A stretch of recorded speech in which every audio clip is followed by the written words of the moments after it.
બને એટલું પશુધનને ઉછેરો, એમાંથી તમે બધા આવક મેળવો અને એ આવક થકી તમારા ઘરનો જે 12 મહિનાનો ખર્ચ છે પશુઓમાંથી નીકળે ને ખેતીની આપણી આવક બચે. બીજા કોઈ ધંધા ન કરશો. મહેરબાની કરીને જવાનીઓને પણ મારી વિનંતી છે કે તમે ક્યારેક બારે જાતા, આપણા બધા બારે જાઓ તમને જોવા મળશે શું પરિસ્થિતિ છે. આપણે શું વિચારીએ ટૂંકું ટચ, હમણાં ઘણું બોગસ હેડે. આ બોગસમાંથી બચવા માટે તમે તમારું કોઈ ખાતું કોઈ પણ માગે, હું માગું, લવિંગજી માગે તો તમારા ખાતાનો નંબર મહેરબાની કરીને કોઈ આપશો નહીં. એમાં તમારું ચીટિંગ થાય છે અને ચીટિંગમાં આપણે ફસાવાનું થાય ને કેસ આપણા ઉપર થાય.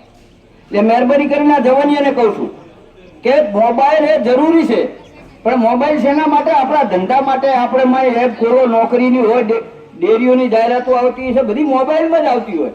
હવે આજે માર્કેટમાં ઘઉંના શું ભાવ પડ્યા, બાજરીના શું ભાવ છે, તમે મોબાઈલમાં જોશો તો આ બધા ભાવો આવે.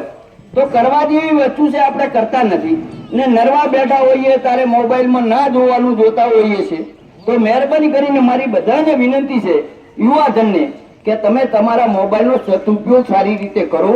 સારી એબો ઓનલાઈન ચાલતી હશે, નોકરીઓ ક્યાં છે, ભણીશું તો કરું, ભણવું જોઈએ, આ બધું માં આવતું છે, પણ આ આપણે નથી કરતા.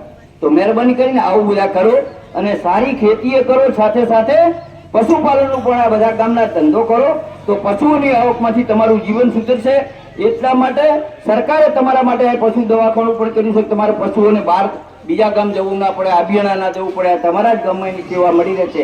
એવો આપણા આ વિસ્તારના લોકપ્રિય ધારાસભ્ય ભાઈ શ્રી લવિંગજીભાઈએ તમારા ગામમાં પશુ દવાખાનું સ્પેશિયલ, સાહેબ ગાંધીનગરમાં હું એમની સાથે જતો હોઉં છું, તારા લવિંગજીભાઈ સાહેબ આપણા એટલું બધું દોડે છે ને એટલા બધા કામો કરે છે, તો તારે આપણે એમના પણ આપણા આભાર માનવો પડે આજે ગામે કે લવિંગજીભાઈ આપણા ગામમાં પશુ દવાખાનું લાવે છે.